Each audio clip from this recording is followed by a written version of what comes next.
Today we'll be pulling another One Mind Syndicate. I like doing those. It's so easy. If only I could have their pool, but it doesn't matter.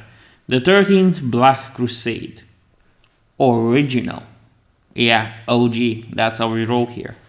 13 times shall the traitor king go forth, and the end times the iron fortress shall be cast down, its walls breached and its gate forced open. Those that dwell beyond shall spill through it. The air shall burn and the ground shall melt. The demon shall lie down with the machine. Brother shall slay brother with fire and sword. And the sky wound shall pour its malice forth. The eye shall stare unblinking at its prize, and the traitor king shall cross the bridge of stars. He shall return to finish the warmonger's red work. Upon holy soil shall the fate of man be decided. The Liber Malefact. Let's begin then. The 13th Black Crusade of Abbadon the Despoiler, that began in the 999th year of the 41st millennium, resulted in the largest clash between Imperial and Chaos forces seen in the Milky Way since the Horus Heresy, 10,000 Terran years before.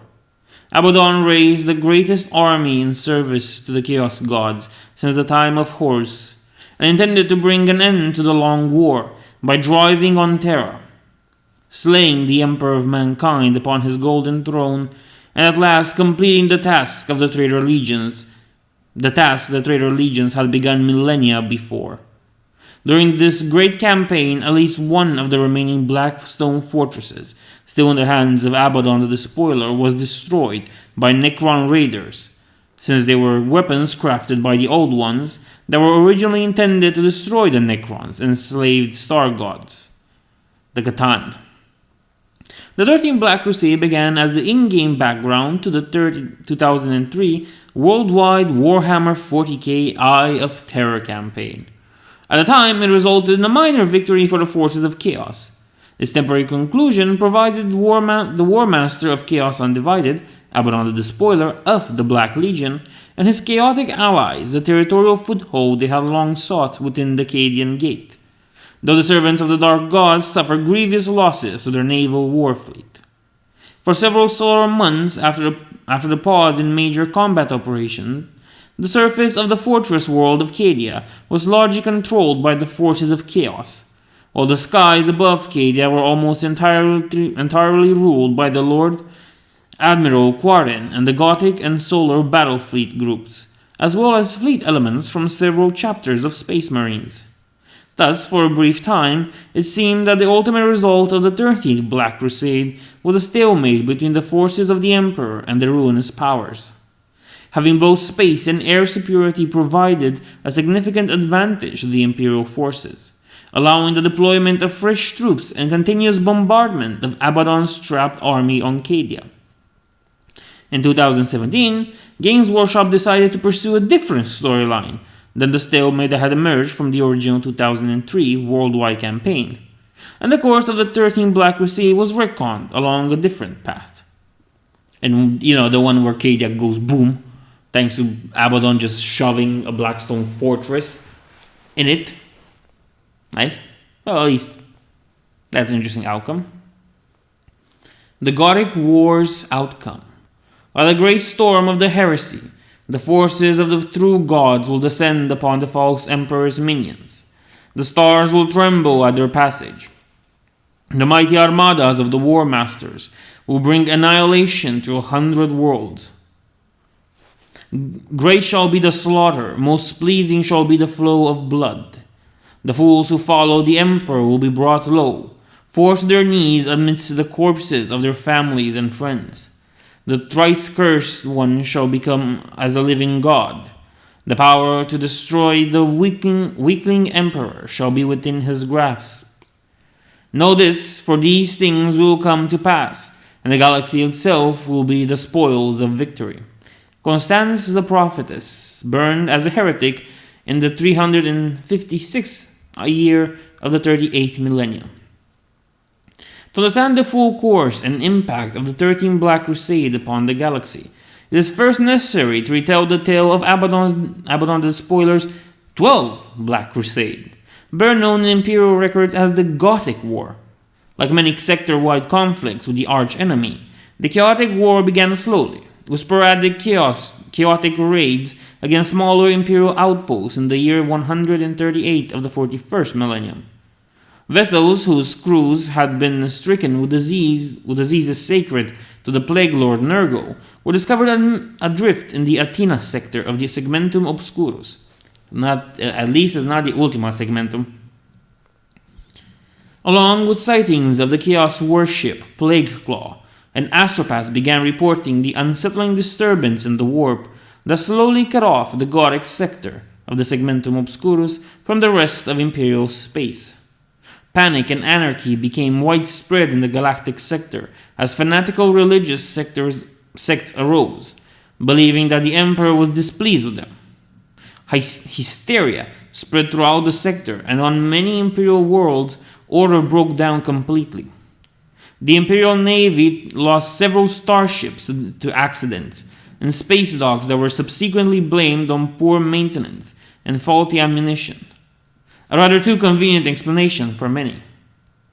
3 standard years after the first Chaos raid on the Imperial listening post at Orks, in the 152nd year of the 41st millennium, the forces of Abbadon the Despoiler, the War Master of the Black Legion and leader of the allied forces of Chaos Undivided, struck out at the Gothic sector from the Eye of Terror. Abbadon's Chaos Warfleet struck at a dozen Imperial bases and sent the warships. Yes, ships of war. No,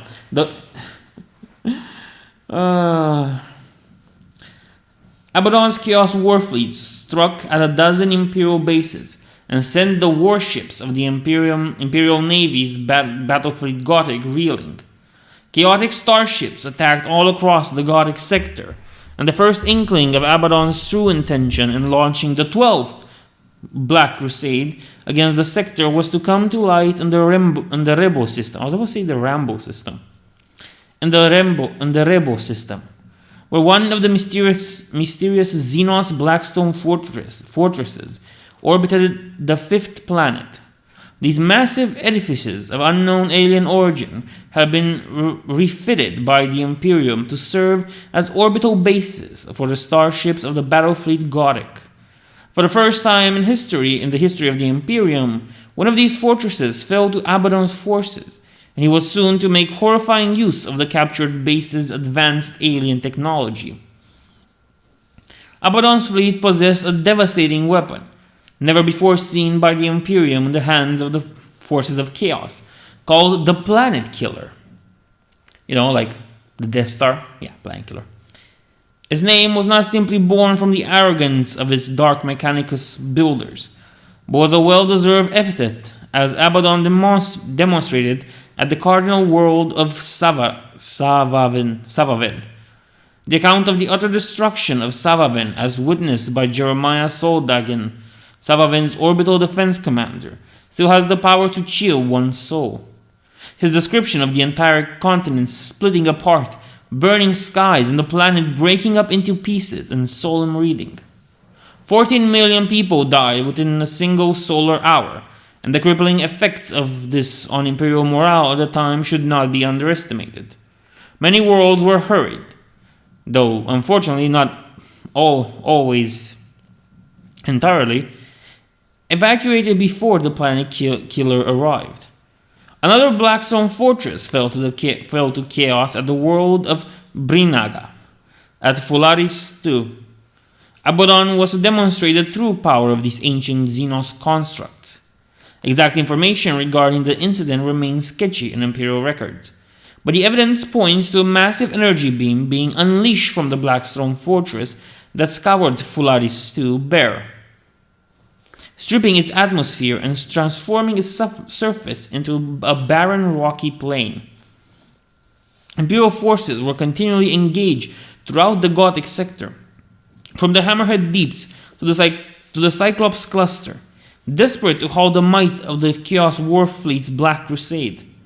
At the beginning of the 151 year of the 41st millennium, Lord High Admiral Cornelius Ravensburg, the Imperial Navy flag officer in command of Battlefleet Gothic, took the fight to the enemy, resulting in the clash at the Battle of Gethsemane, where he was able to utterly destroy a Chaos war fleet of considerable size. Eldar vessels also fought in this battle, though many Imperial historians believe their role to have been minimal.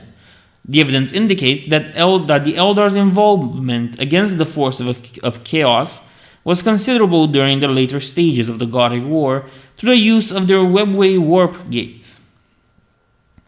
News of this great victory invigorated the Imperial Navy, and as the warp storms that had isolated the Gothic sector for over a solar decade began to abate, as the Dark Gods grew wrathful and capricious at their forces' defeat, Imperial vessels from neighboring sectors were finally able to reinforce the Lord Admiral's bloodied battlefield Gothic. Abbadon then brought the full power of the Blackstone fortress he had captured to bear on the Star of Tarantis, the mustering point for the new Imperial starships entering the Gothic sector, an attempt to stem Battlefleet Gothic's reinforcements. Combining their power, the Blackstone destabilized the Tarantis star and caused it to go nova, destroying everything still within the star system in a spectacular fashion. The final battle of the Gothic War was fought at the world of Schindelegeist, where the Imperial Blackstone 5 still floated in the depths of space. A trap was sprung by the Lord Admiral and the Eldar, who defeated Abbadon's greatest war fleet in a truly magnificent 3-solar-day-long battle. In an act of spite, Abbadon sought to destroy the star there also, and had it not been for the sacrifice of Captain Abridal on the Flame of Purity, the victory could have proved a hollow one. Abbadon had been defeated, though he escaped back into the Eye of Terror with 2 of his captured Blackstone fortresses. Various sources claimed at the time that they must have been destroyed. Unfortunately, as the 13th Black Crusade would demonstrate, this was merely wishful thinking on the part of the Imperium. The Plague of Typhus. That's going to be a good one. As the end of the 41st millennium drew closer, the first signs that Abbadon's next long-feared assault was imminent came in the form of numerous sightings of drifting vessels emerging from the warp in the sector of Imperial space surrounding the Eye of Terror and the Sanctum Obscurus. The astropathic station at Belisar Majoris was the first to report that it had detected a large number of space hulks approaching the outer reaches of the Belisar and Agrippina systems. The first indication were that the majority of these hulks were uninhabited, but this turned out to be wrong. Estimates also placed these vessels converging on multiple vectors for the core planets of each subsector of the Agrippina sector. While the sheer number of space hulks suddenly emerging out of the warp at this time was rare, it was not exceptional. In response to this alarming report, Marshal Helk, the commander-in-chief of the Imperial Guard's 2nd Army Group, ordered deployment of additional troops aboard the 340th and 401st Naval Interdiction Squadrons, with a view to affecting boarding operation on those hulks suspected of harboring life. The commissariat tripled attachment levels to these units, and all higher command ranks were informed of the possibility that these vessels might carry the taint of the warp. The vessels of the Adeptus Astartes boarded those hulks that they could, but the numbers were limited as always. The Space Marines found these hulks to be chaos-twisted and disease-ridden nightmares, and subsequently, every such vessel encountered was destroyed with torpedoes and bombardments by macro cannons. But for some, it was already too late. In what could not have been a coincidence, outbreak of virulent sicknesses erupted among many Imperial Navy starships crews within a day of reported sightings of the dreaded Chaos starship Plagueclaw in the outer reaches of the Wart system by Captain Rourke of the Dauntless-class light cruiser Duke Lurstafon. As the sickness spread throughout the region, Imperial naval forces and the number of starships fit for duty fell exponentially with the disease's progression. And then even more space hulks dropped out of the warp, converging on vital strategic worlds. Ships from neighboring subsectors rushed to destroy the hulks, and a small ad hoc fleet was assembled at the vast orbital shipyard of the dead world of Bellis Corona, in the sector of the same name under the command of the Imperial Navy's Admiral Quarren. The Imperial fleet surged from port and began the hunt for the Plague Claw, though they were to encounter something far, far worse. In the shadows of the Ferenax dust cloud, the Imperial fleet was ambushed by a force of Chaos warships, led by the Terminus Ext, the flagship of the Herald of Nurgle, the Chaos Lord Typhus of the Death Guard Traitor Legion. The battle was short and bloody, with several Imperial warships crippled in the opening salvo of torpedoes, while others were overrun by vile, diseased creatures that vomited forth from the loathsome Chaos boarding raft. Admiral Koran, recovered well from his shock and rallied his forces superbly, counterattacking and fighting his way clear of the Chaos Warfleet's trap. Typhus did not pursue, and the majority of Koran's fleet was able to limp back to the port at Bellis Corona. The Battle of Ferenax had been a costly disaster for the Imperium, but there was much worse to come. During their return journey to Bellis Corona, thousands of Imperial Navy crewmen sickened and died, and only with the help of system pilots was the Imperial fleet able to dock safely. But if the situation at Bellis Corona was bad, it was worse elsewhere. Many of the plague hulls had slipped through the Imperial defensive net, and the same contagion that had struck down the Imperial starship's crews was spreading like wildfire through many inhabited worlds in the Cadian and Agrippina sectors, as well as those of the Bellis Corona sector. The hive world of Subiaca Diablo proved to be an ideal breeding ground for the unknown plague, and was quickly quarantined by officers from the Adeptus Administratum's Officio Medicae.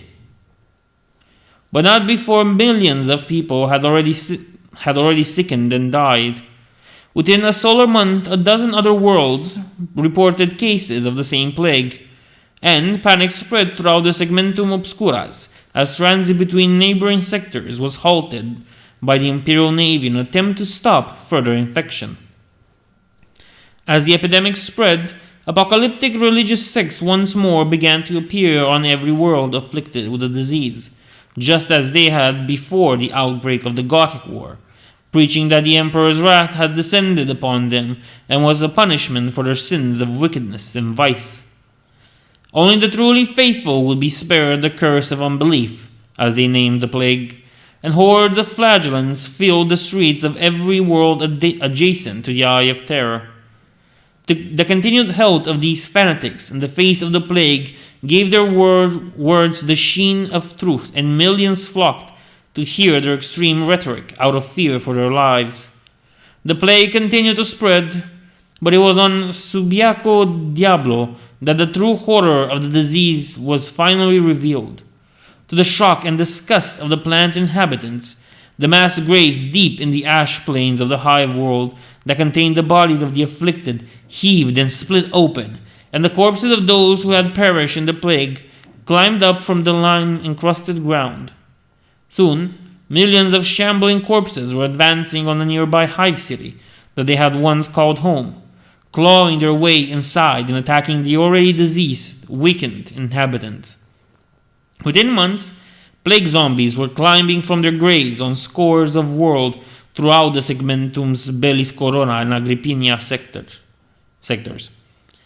And Imperial forces were stretched to their limits in containing these chaos abominations, as well as mobs of flagellating zealots who burned Medicae ward facilities to the ground in their misguided attempts to stop the spread of the plague. Paralyzed by the sheer scale of the zombie epidemic, the Imperial Navy forces in these regions were completely unprepared for the vast Chaos Warfleet that emerged from the warp at the edge of Subiaco Diablo's system and surged into Imperial space. The Herald of Nurgle, the Traveler, Typhus of the Death Guard, had come to reap the harvest of his plague of undeath, and there was nothing to stand in his way as he climbed the world of Subiaco Diablo as the newest province in the Plague Lord's eternal kingdom of death.